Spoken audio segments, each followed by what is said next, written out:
আসসালামু আলাইকুম। আশা করি সবাই ভালো আছেন। আপনাদের জন্য আজকের রেসিপি হালিম মশলার রেসিপি। আমি অল্প করে হালিম মশলা তৈরি করব, সেজন্য অল্প কিছু উপকরণ নিয়েছি। আপনারা চাইলে বেশি করে উপকরণ নিয়ে মশলা বানিয়ে সংরক্ষণ করতে পারেন। এই মশলা তৈরির জন্য যে যে উপকরণ লাগবে তা হলো ধনিয়া 1 টেবিল চামচ, জিরা 1 টেবিল চামচ, মৌরি বা মিষ্টি জিরা 1 টেবিল চামচ, মেথি আধা টেবিল চামচ, সরিষা আধা টেবিল চামচ,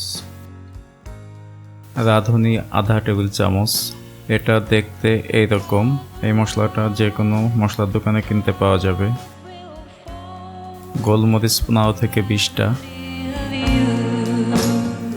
কয়েকটা সবুজ এলাচ, 2টা কালো এলাচ বা বড় এলাচ, কয়েকটা লবঙ্গ, একটা স্টার অ্যানিস বা তারা মশলা। এই মশলাটা অনেকটা ঝাঁঝালো স্বাদের, তাই একটা নিয়েছি। 2 টুকরো দারুচিনি, 2 টুকরো জয়ত্রী, একটা জায়ফল, 2টা তেজপাতা, শুকনো মরিচ 5-6টা। এবার একটা প্যান বসিয়ে তাতে প্রথমে শুকনো মরিচ কিছুটা গরম হলে বাকি উপকরণগুলো দিয়ে ভেজে নেব। অবশ্যই এই সময় প্যানের জাল একদমই হালকা থাকবে, না হলে মশলা পুড়ে যাবে। ভাজা শেষে মশলা ঠান্ডা করে নিন।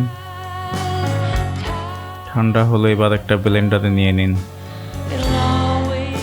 প্রথমে কয়েকটা পালস দিয়ে পরে ভালোভাবে ব্লেন্ড করে নিন। তৈরি হয়ে গেল স্বাদের হালিম মশলা। দেখুন কি সুন্দর হয়েছে।